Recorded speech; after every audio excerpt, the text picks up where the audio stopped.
Өзім алдында уәде еткендей, ағылшын тілін үйренуге байланысты кеңестерді бастаймын. Уақытымыз тар, 1 минут болғандықтан бір күнде бір кеңес беріп отырамын.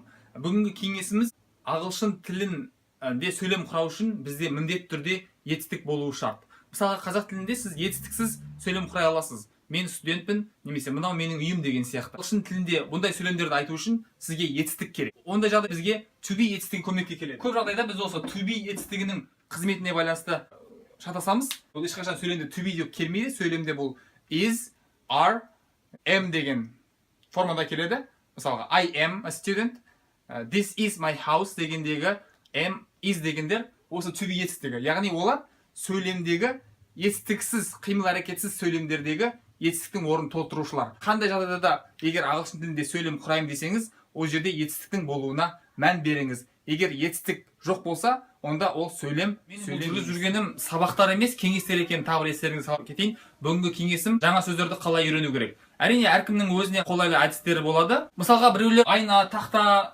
қабырға деп сөздер жабыстырып қойып жаттайды, бірақ мен ол эффективті жол деп есептемеймін. Немесе біреулер сөздіктің басынан бастап оқып жаттайды, ол да тиімді жол емес. Себебі сөз сіздің пайдаңызға асқан кезде ғана барып ол сіздің сөздік қорыңызға қосылады.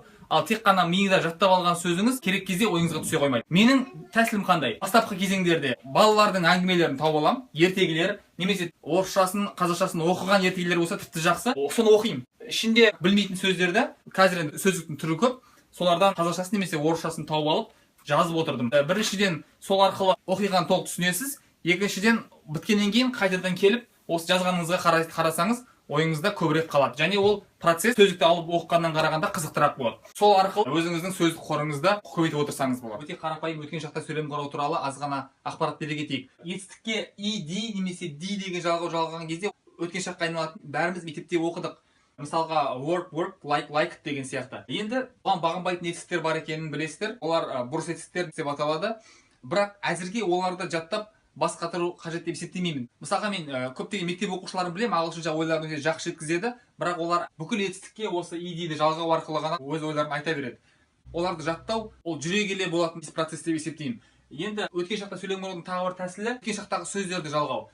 Сөйлемнің басына қоясыз ба, аяғына қоясыз ба, еркіңізде. Кеше, өткен түні, 2 күн бұрын, өткен айда, өткен жылы, 2016 жыл деген сияқты өткен шақты білдіретін сөздерді сөйлемге қойған кезде автоматты түрде өткен шақтағы сөйлем болып шыға келеді. Тіл дегеніміз байланыс құралы, тіл дегеніміз ол ақпарат тасымалдаушы орта. Сондықтан ол жерде грамматика емес, ақпарат маңызды. Сондықтан осындай қарапайым тәсілдермен ақ сөйлеп бастай берсеңіз болады.